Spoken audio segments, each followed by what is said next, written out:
بسم اللہ الرحمن الرحیم الحمد للہ رب العالمین والصلاة والسلام علی سید الانبیاء والمرسلین سیدنا و نبینا و مولانا محمد وعلی آلہ و اصحابہ اجمعین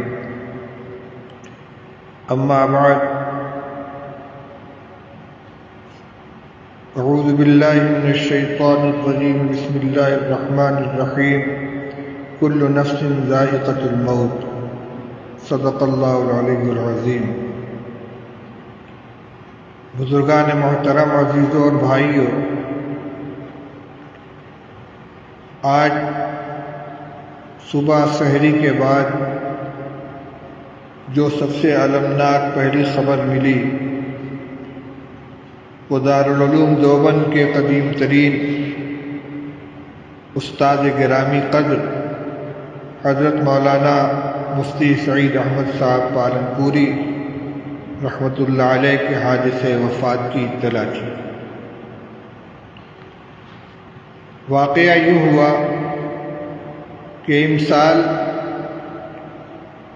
ماہ رجب میں مفتی صاحب کو ایک عارضہ لاحق ہوا کہ گفتگو کرتے کرتے اچانک زبان بند ہو جاتی تھی، بولنا چاہتے تھے مگر آواز نہیں نکلتی تھی۔ اسی حال کے اندر بخاری شریف کا آخری سبق بھی ہوا، جس کی ریکارڈنگ طلبہ نے موبائل کے اوپر وائرل بھی کی۔ چیخ پکار، آہ بکا و گریہ‌وزاری کا ایک عالم طاری تھا تمام طلبہ کے اوپر۔ حضرت مفتی صاحب رحمۃ اللہ علیہ نے سبق مکمل کیا اور فوراً اپنے صاحبزادے کے ساتھ بمبئی کا سفر کیا۔ اس سے پہلے ان کا آپریشن بھی بمبئی میں ہوا ہے، کامیاب آپریشن ہوا تھا، اور اس کے علاوہ کئی بار چیک اپ کے لیے بھی ممبئی جا چکے تھے۔ وہاں ان کی صاحبزادی کا مکان بھی ہے۔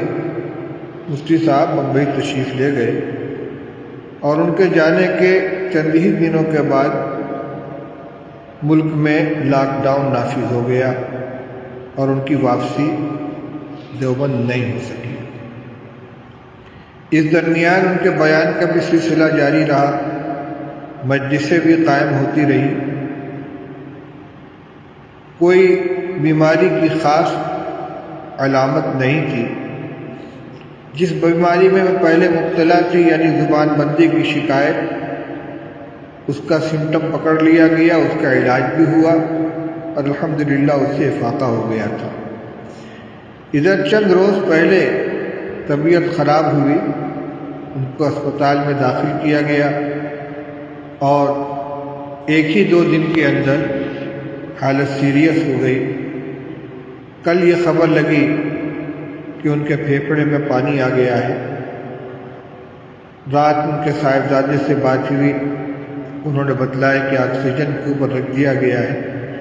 آج صبح سحری کے بعد 4 بجے گفتگو ہوئی تو بتلایا کہ اسپتال میں جو صاحب خدمت پہ معمول تھے انہوں نے یہ بتلایا کہ ڈاکٹر کے کہنے کے بموجب 2% آرام ہے، سانس لینے میں دقت جو تھی اس میں 2% کی کمی ہے۔ تھوڑی دیر بعد تھوڑا سا آرام کر کے میں اٹھا، 7:30 بجے مولانا محمود صاحب راجستانی رکن شورا دارالعلوم دیوبند کا فون آیا کہ حضرت مولانا مفتی سعید احمد صاحب کے انتقال کی خبر موبائل پہ چل رہی ہے، ذرا تحقیق کیجیے۔ میں نے موبائل اٹھایا تو واقعی اس میں خبر تھی۔ بمبئی سے رابطہ کیا گیا، معلوم ہوا کہ 6:30 بجے حضرت مفتی صاحب کا انتقال ہو گیا۔ اسی وجہ سے آج معمول کے مطابق روزانہ کا درس حدیث بھی ریکارڈ نہیں ہو سکا۔ مفتی سعید احمد صاحب رحمۃ اللہ علیہ دارالعلوم دیوبند کے بہت قدیم اساتذہ میں سے ہیں۔ سن 1393، 94، 95 یہ ان کے ابتدائی تقرر اور پھر استقلال کا سال ہے۔ اس طرح دیکھا جائے تو تقریباً 48 سال کی مدت ان کو دارالعلوم کے اندر مدرسی کی حیثیت سے ان کی مدت گزری ہے، اور ابتدائی مدرس سے ترقی کرتے کرتے آخر وہ دارالعلوم دیوبند کے آخری 12 سال میں صدر المدرسین اور شیخ الحدیث کے منصب پر فائز رہے۔ بخاری شریف کا درس ان کا ایک نمایاں درس تھا۔ عام طور پر مدارس میں حدیث کی کتابیں اور خاص طور سے بخاری شریف کی درس کا یہ طریقہ رہتا ہے کہ ابتدائی مہینوں میں تفصیل زیادہ ہوتی ہے اور آخر میں جب کتاب ختم کرنے کا نمبر آتا ہے تو روایتاً کتاب پوری کرا دی جاتی ہے۔ لیکن حضرت مفتی سعید صاحب رحمۃ اللہ علیہ کا جو طریقہ درس تھا وہ مکمل پورے سال ایک جیسا تھا، مختصر تشریح کے ساتھ پوری کتاب پڑھاتے تھے۔ انہوں نے کئی کتابیں لکھی، بخاری شریف کی جو ان کی درسی تقریر تھی وہ بھی چھپی، ترمذی شریف کی درسی تقریر بھی چھپی، اسی طرح حجت اللہ البالغہ کی شرح رحمۃ اللہ الواسعہ انہوں نے لکھی، اور تفسیر ہدایت القرآن کی تکمیل فرمائی۔ اس کے علاوہ بھی متعدد کتابیں ان کے قلم سے وجود پذیر ہوئیں اور ان کو کثیر التصانیف علماء میں شمار کیا جا سکتا ہے۔ چند خصوصیات جو مفتی سعید صاحب رحمۃ اللہ علیہ کے اندر عام طور پر محسوس کی جاتی تھی، جس کا ہر ایک تذکرہ کرتا ہے۔ ایک بات تو یہ تھی کہ وقت کی قدردانی ان کے یہاں بہت تھی، مجلس بازی نہیں ہوتی تھی۔ صرف عصر کی نماز کے بعد طلباء کو حاضری کی اجازت تھی، مہمانوں کو ملاقات کی اجازت تھی، باقی پورا وقت وہ مطالعہ میں، تصنیف و تالیف میں اور اپنے علمی مشاغل کے اندر صرف کرتے تھے۔ ہمیشہ کسی نہ کسی علمی کام میں مشغول رہتے تھے، ایک سے فارغ ہوتے دوسرے کام میں لگ جاتے تھے۔ اسی طرح اپنی رائے کی پختگی میں وہ بہت معروف تھے، جو رائے قائم کر لیتے تھے مضبوطی کے ساتھ اس کے اوپر قائم رہتے۔ ہو سکتا ہے کہ ان کی رائے سے ہر ایک کو اتفاق نہ ہو، لیکن یہ انسان کی ایک خوبی ہے کہ سوچ سمجھ کر، غور و فکر کر کے کوئی رائے قائم کرے، اور اگر اس کے خیال میں وہ رائے صحیح ہے تو مضبوطی کے ساتھ اس کے اوپر جمع رہے۔ مفتی صاحب کی نظر فقہ، فتاوی، حدیث اور تفسیر اور اس کے علاوہ علوم عقلیہ کے اوپر بھی تھی، چنانچہ انہوں نے اپنے بچوں کو پڑھانے کے لیے مبادئ الفلسفہ اور اس طرح کے کچھ رسائل بھی لکھے کہ جو ابتدائی بچوں کو ان فنون سے روشناس کرانے کے لیے، مناسبت پیدا کرنے کے لیے بڑی اہمیت کے حامل ہیں۔ مفتی محمد سعید احمد صاحب رحمۃ اللہ علیہ سے میرا تعارف زمانۂ طالب علمی سے ہے۔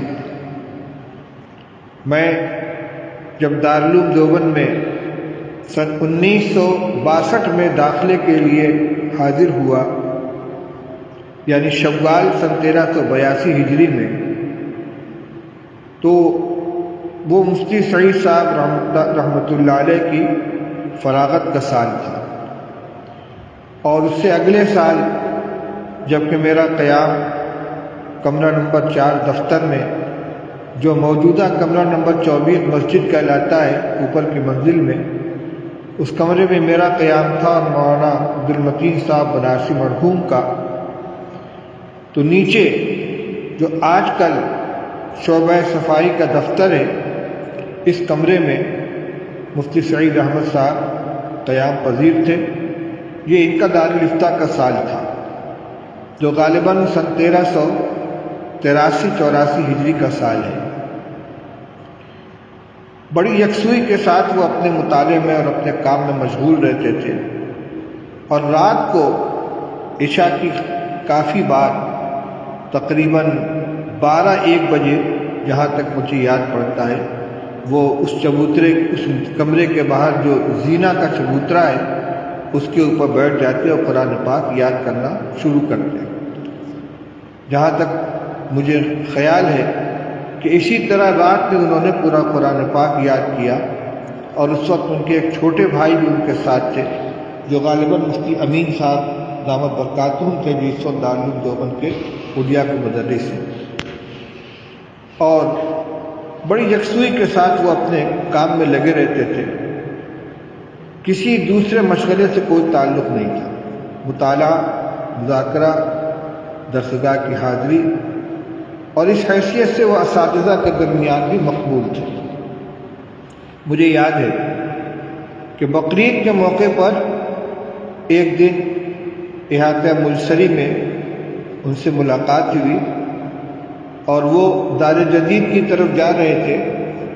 کہنے لگے جی چاہتا ہے ذرا آج دار جدید کو دیکھ لوں، کئی مہینے ہو گئے ادھر نظر نہیں پڑی۔ دارالعلوم کے اندر رہتے ہوئے صرف بیچ میں ایک عمارت ہے نودرے کی، دارالحدیث کی، ان کا قیام صدر دروازے کے قریب تھا۔ پڑھنے کے لیے دارالفتہ میں جاتے تھے جو مسجد کے مشرقی جانب ہے، نماز مسجد قدیم میں پڑھتے تھے، مطبخ بھی اسی ایریا میں ہے، اس لیے دار جدید کی طرف جانے کی ضرورت نہیں پیش آتی تھی۔ اس لیے اتنی لمبی مدت ہو گئی لیکن ادھر جانے کی نوبت نہیں آئی۔ یہ ابتدائی تعارف تھا مفتی صاحب کے ساتھ، اور پھر وہ جہاں بھی رہے ان کے ساتھ شناسائی رہی، تا آ کے وہ سن 1395 میں دارالعلوم دیوبند کے اندر مدرس ہونے کی حیثیت سے آ گئے، اور میرا بھی حضرت مفتی محمود صاحب نور اللہ وقدہ کے یہاں آنا جانا رہتا تھا۔ دیگر اساتذہ سے بھی ملاقات ہوتی تھی، مفتی سعید صاحب سے بھی ملاقات ہوتی رہتی تھی۔ پھر سن 1992 میں جب دارالعلوم دیوبند کی مجلس شورا کی رکنیت ملی تو اس کے بعد سے مفتی صاحب سے اور قریبی تعارف ہوا۔ سن غالباً آج سے تقریباً 12 سال پہلے جب حضرت مولانا نصیر احمد خان صاحب رحمۃ اللہ علیہ نے اپنی پیرانہ سالی کی وجہ سے بخاری شریف پڑھانے سے معذرت کر لی، تو حضرت مولانا مرغوب الرحمان صاحب نور اللہ مرقدہ، جو ایک جہاں دیدہ تجربے کار اور بڑے سنجیدہ باوقار محتمم تھے، جنہوں نے 30 سال تک اس مسند کو زینت بخشی، بڑی کامیابی کے ساتھ اہتمام کو نبھایا، انہوں نے مفتی سعید احمد صاحب کو بلا کر بخاری شریف کی تدریس ان کے حوالے کی، اور اتفاق سے اس وقت میں اسی جگہ موجود تھا۔ کسی ضرورت سے حضرت محتمم صاحب نے مشورہ کرنے کے لیے مجھ کو بنارس سے بلوایا تھا، اور مفتی منظور احمد صاحب کانپوری رحمۃ اللہ علیہ کو بھی بلوایا تھا۔ مفتی صاحب تو دہلی تک پہنچے، دیوبند نہیں آ سکے، لیکن میں حضرت محتمم صاحب کی خدمت میں حاضر تھا۔ میری موجودگی میں انہوں نے مفتی سعید احمد صاحب کو بلوایا اور ان سے کہا کہ مولانا نصیر احمد خان صاحب نے بخاری شریف پڑھنے سے معذرت کر دی ہے، بخاری شریف کا سبق آپ کو پڑھانا ہے، پھر اس کے بعد کی شورا میں باقاعدہ اس کو منظوری حاصل ہو گئی۔ اور اس وقت سے مفتی سعید احمد صاحب دارالعلوم دیوبند کے صدر مدرسین رہے، یہ ان کا آئینی عہدہ تھا، اور ان کا سارا مشغلہ درس و تدریس، تصنیف و تالیف اور مطالعہ اور کتب بینی کے ساتھ وابستہ رہا۔ اسفار نہیں کرتے تھے، ہاں تعلیم کا وقت مکمل ہو جاتا، اسباق پورے ہو جاتے تو فوراً سفر میں نکل جاتے۔ عموماً امریکہ یا یورپ کے کسی ملک میں ان کا پورا رمضان گزرتا تھا، وہاں بیانات ہوتے، لوگ ان سے مستفید ہوتے۔ اسی طرح بقرعید کے موقع پر اگر کوئی ضرورت ہوتی تو سفر کرتے، لیکن ایام تعلیم میں عام طور پر سفر کرنے کا مزاج نہیں تھا۔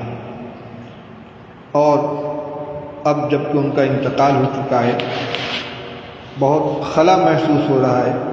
دارالعلوم دیوبند کے لیے ادھر گزشتہ 2-3 سال بہت خسارے کا، اس اعتبار سے بڑے خسارے کا زمانہ ہے کہ بڑے بڑے حضرات ایک ایک کر کے رخصت ہوتے گئے۔ مولانا عبدالرحیم صاحب بستوی کا انتقال ہوا، پھر حضرت مولانا ریاست علی صاحب رخصت ہو گئے، مولانا عبدالحق صاحب رحمۃ اللہ علیہ شیخ ثانی داغ فراق دے گئے، مولانا محمد جمال صاحب کا انتقال ہوا، مولانا جمیل احمد صاحب سکروٹوی کا انتقال ہوا، اور اب آخر میں حضرت مولانا مفتی سعید احمد صاحب بھی داغ مفارقت دے گئے۔ ان کے اوپر مضامین بھی آئیں گے، بیانات بھی ہوں گے، لوگ اپنی اپنی معلومات کے مطابق ان کے حالات، ان کے خصوصیات کو ذکر کریں گے۔ آج چونکہ تازہ حادثہ تھا، اس لیے میں نے ان کے بارے میں کچھ عرض کیا۔ جانے والے چلے جاتے ہیں، اور جو ان کے پیچھے رہ جاتے ہیں ان کی بھی کوئی ذمہ داری بنتی ہے۔